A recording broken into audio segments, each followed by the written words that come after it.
Hey there, Georgie here with Ukraine Matters. Today we're going to be digging into some data, something that is near and dear to my heart. I love looking at tables and charts and data. And we're going to be looking at the data of Russian losses. We're going to be looking at the data that shows how well Russia is doing at the front line. And all in all, we're basically going to substantiate a lot of the news that are now all around us from all of the different directions that are stating that Russia is not doing so well, be it losses on the front line, their exports of oil, or the state of their armed forces and vehicle supplies.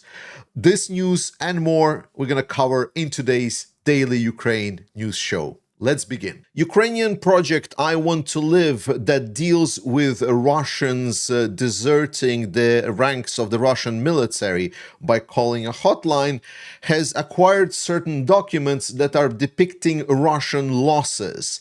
And it is interesting because it provides an additional source of information on the Russian losses. And the most exciting part from this, as you can see, here is the document. And here there are a couple of columns. I know it's in Cyrillic, so I'm gonna run you through this one. So here on the left, we see dead. Then the second column is people that are missing in action, aka also dead.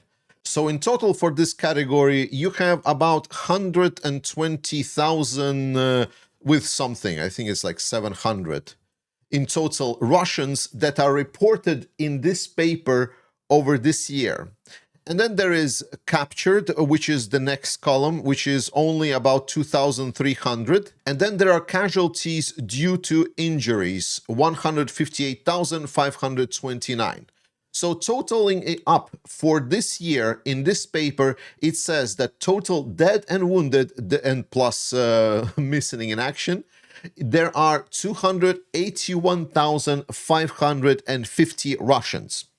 And this number is particularly interesting for a couple of reasons. Firstly, because people actually verified these papers, because the numbers here seemed to be quite interesting, precise, and accurate. And they were run through some of the Ukrainian channels where there are independent sources calculating also Russian losses. And it all seemed to be in about the ballpark of what the Ukrainians have estimating. But because it was also Ukrainians estimating, we still couldn't really take these as granted. But what is more important is what some of the analysts of the Russian recruitment process have said when they looked at these documents. The assumption was that they have not seen in the last year that Russian grouping of their military personnel in Ukraine have really expanded that much. And they know that on average, Russia gets somewhere between 25 to 35,000 new recruits every month. So they are like, okay, so if it's 25 to 35,000 recruits every month, then we would expect that the total casualties should be in about the ballpark. Specifically, when you're looking at people that are getting out with injuries and people getting out with losses. And lo and behold, when you sum it all up together, you get that 281,550 divided by 8 months of this year that this chart shows is 35,000 soldiers per year. And you might say, well, 35,000 is quite a lot. It's more than the maximum number that I just stated from the Russian recruitment, right? Wrong, because casualties here are double, well, not really double counted.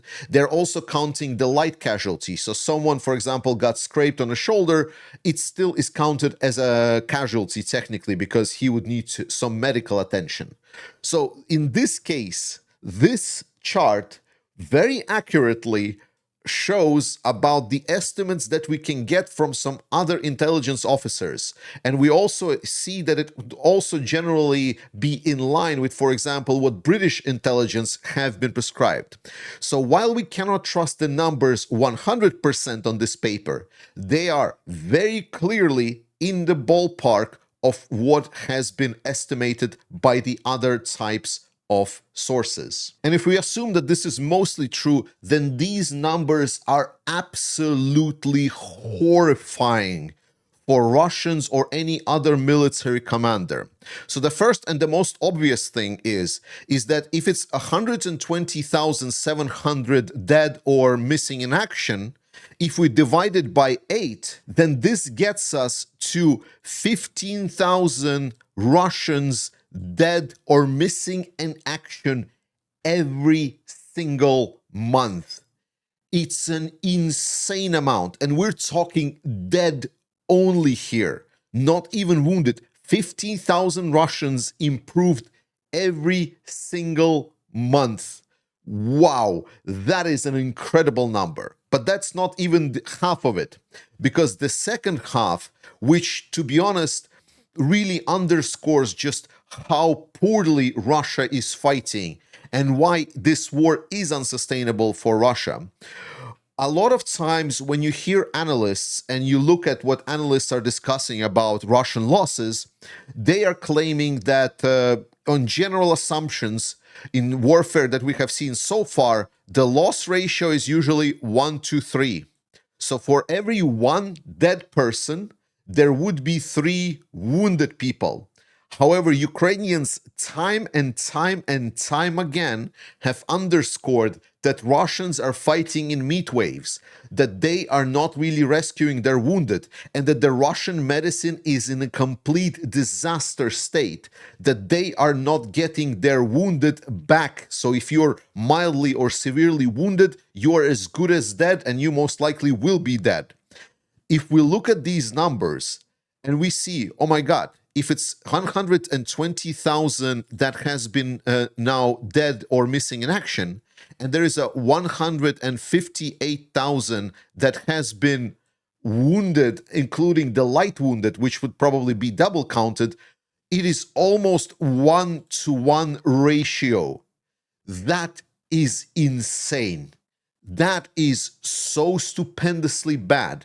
So instead of getting 3 wounded, every 50% chance that someone gets struck in this war for Russia, it's gonna be a dead man. This is an absolutely catastrophic numbers. So if this war will continue on, then Russia will just be absolutely decimated. I know there is now assumption that Russia has the infinite manpower. That is not the case. Specifically not the case if this is the type of warfare that Russia is fighting. Absolutely horrific for Russia. Bloomberg reports that Russian attacks on oil refinery forced Russia to maximize oil exports. This is quite a logical step and, to be honest, very expected, because with Ukraine striking out Russian refining capabilities, the most obvious answer that we should expect from Russia is that it will just export more crude oil. However, while Bloomberg does put it here that the exports are being maximized, I would like to challenge that narrative. Here is the S&P Global data overview of the Russian oil exports. And this one here is Russian seaborne crude oil exports by destination. But you can see here that pretty much Russia has one major destination. It is China, India, and Turkey. They're all lumped in together here. And most notable, you can see here at the right part of the chart, you can see where it is at the end of September of 2025. And while Bloomberg does claim that Russia is trying to maximize their exports of oil, and you do see like this tip of the chart kind of skewing a little bit upwards, you do also see that in general, it has been more or less leveled. Like there is no major increase. I mean, yeah, there was increase towards sending the oil from the European countries, as you can see, going down towards more China and India. That is true. That is what's happening. But since basically January 2024, all the way up until September, it's almost a flat line. More than that, we know that Russia has been struggling getting better price for their oil. This is especially because India and China see how bad Russia is doing, and they are demanding major discounts on their oil. Plus, Europeans are putting pressure with their sanctions. So I would say Russia is actually getting less money for the oil they're selling than they were getting before. A major thing that I just want to highlight, I'm pretty sure this was happening beforehand, but Daimler Trucks is now going to be producing 1,000 Zetros trucks adapted to drone warfare conditions. I was always looking forward to see the industry within Europe, specifically the industry that is dealing with sometimes more civilian focus, is now also going to be developing more orders for Ukrainian and new type of warfare. And I'm glad to see that Daimler is also jumping into this, and now Mercedes is going to be producing trucks exactly needed for the modern type of warfare, and most likely it's going to be developed for Ukraine. And this is obviously great news, and I would like to see more different industries jump in to produce specifically the components and products that are needed for the modern style of warfare, with new contracts signed. Sales in Belgium has reported two news. News number one is that they're supplying now these cheap, unguided counter-unmanned aerial system warheads, the anti-drone warheads that are launched from helicopters. As you can see, design is pretty simple. So there is an engine, then there is an explosive material, and there is a lot of these steel balls that are covering the explosive. And when it detonates near the drone is most likely gonna go down. The second news is coming as well from the same Tails group, is that it is now reporting that over their factories, more and more surveillance drones have been spotted flying. So Russia is clearly evaluating how much damage they're getting from Tails, and I'm pretty sure then this is new developments that's gonna bring more problems for Russians. I just would also wish that they would use this fantastic rocket to shut down the drones that are flying over their own factories. Talking about Belgium, there is more pressure building on Belgium to allow the use of frozen Russian assets. The shift happened a couple of weeks ago when Germany shifted their position in favor of using the Russian assets to find a mechanism, for example, releasing loans for the full amount of the Russian assets, so to say, confiscating without confiscating the assets. And Belgium has responded pretty much in kind. They answered that they're very open to this. And despite the fact that they were not fully aligned to just do it from the get-go, they did ask for some reasonable compromise so that other parties in Europe, other big players in Europe, and maybe European Union itself would also take on the risk in case of Russian lawsuits or any kind of damages that could be sustained by Belgium going forward after this action. I think this is a reasonable ask, and I do feel that there is a compromise that is going to happen. And if this is indeed the case, then France is probably going to be the only last country that is going to be in the way of using these Russian assets.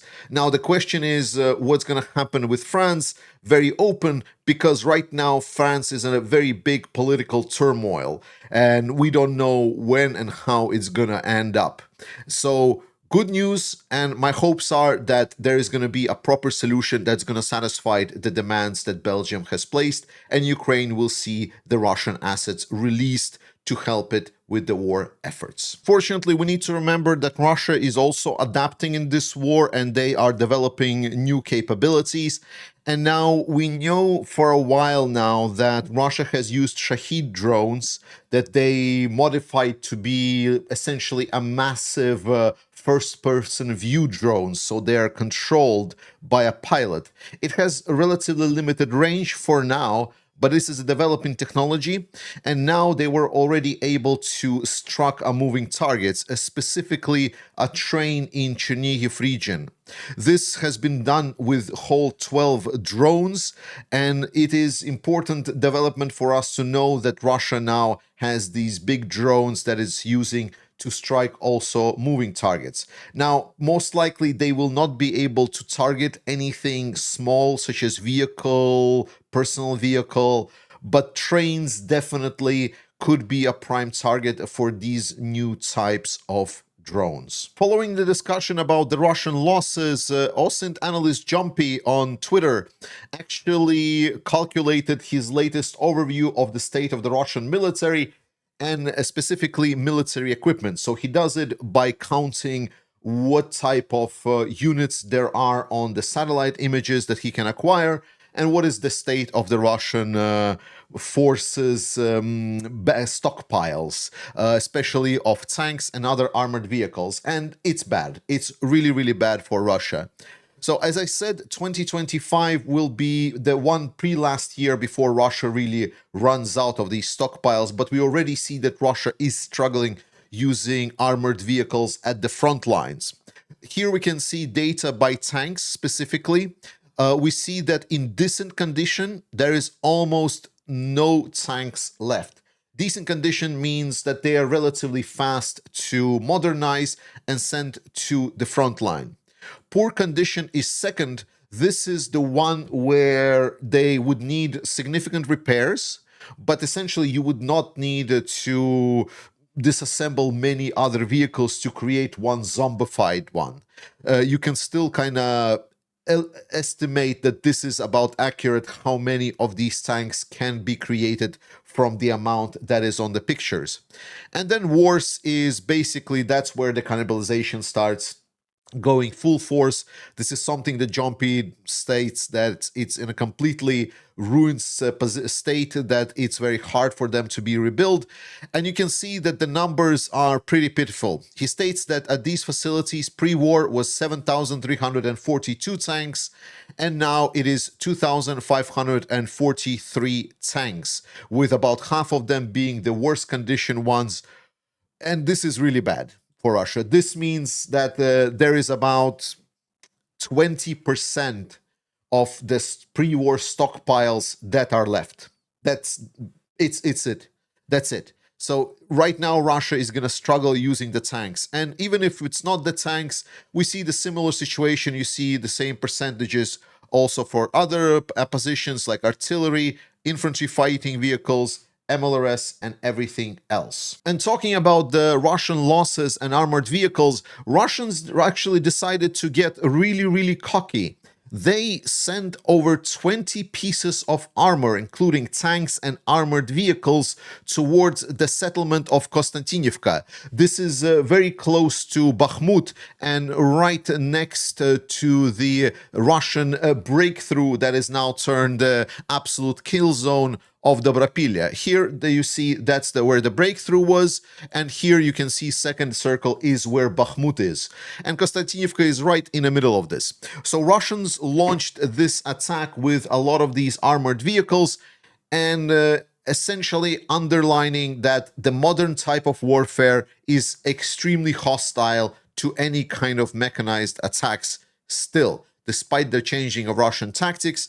And they were trying to do some of these tactics to move towards Kostyantynivka. It was very hard, and seemingly commanders were really wanted to get something done, and they decided to send in the armor columns.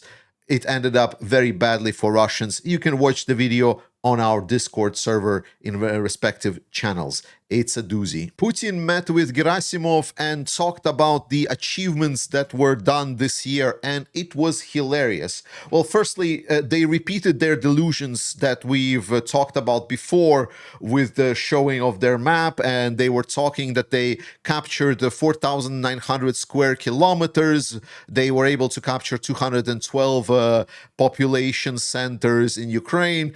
And yeah, basically Russian army has everything. They can do anything. They have infinite resources. Let's go forward to the victory.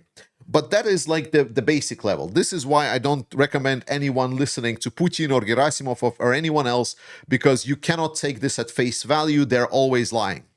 But important thing to note here, what was not said. First thing that was not said is that no more discussion about Donbass being taken this year. If you remember, at the start of the year, Putin was stating that the whole Donbass will be completely taken this year, that Ukrainian army will get crushed and routed very, very soon. This is the same thing that he also promised Trump at the start of the year. And this obviously didn't happen. and Russian army is nowhere near taking over the whole of Donbass. Even their campaign around Pokrovsk has suffered significantly. More than that, there was absolutely no more mentioning of Sumy. At the start of the year, they were telling that they were going to capture Sumy region. They got their faces caved in, so Sumy now is off the table as well.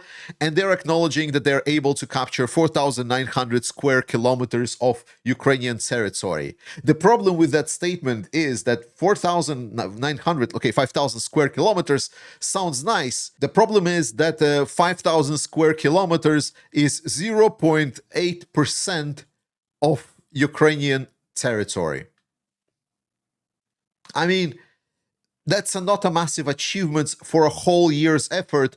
And as we talked earlier today, over 100,000 just dead Russians. That is not the result that you would be looking for if you would be in charge. So all in all, basically behind their complete delusion and statements that Russia is winning and crushing everything, the actual data shows that they're struggling, they're not able to achieve their goals, and Russia is doing worse and worse and worse. And finally, as you subscribe to this channel, if you're not doing so far, the last part is the interesting story of this small Ukrainian ex-civilian An-28 plane that has now been repurposed to shut down the Shahed drones with their crews. As you can see, this small, easygoing plane was able to achieve quite a score with all of the Shaheds and other drones marked on his side. And this is a great example of how adaptation and use of existing resources can really help achieve results all over this war. Thank you so much for watching this video. Keep your trust in Ukraine. Support Ukrainian armed forces. I love you. Slava Ukraini, and I will see you next time.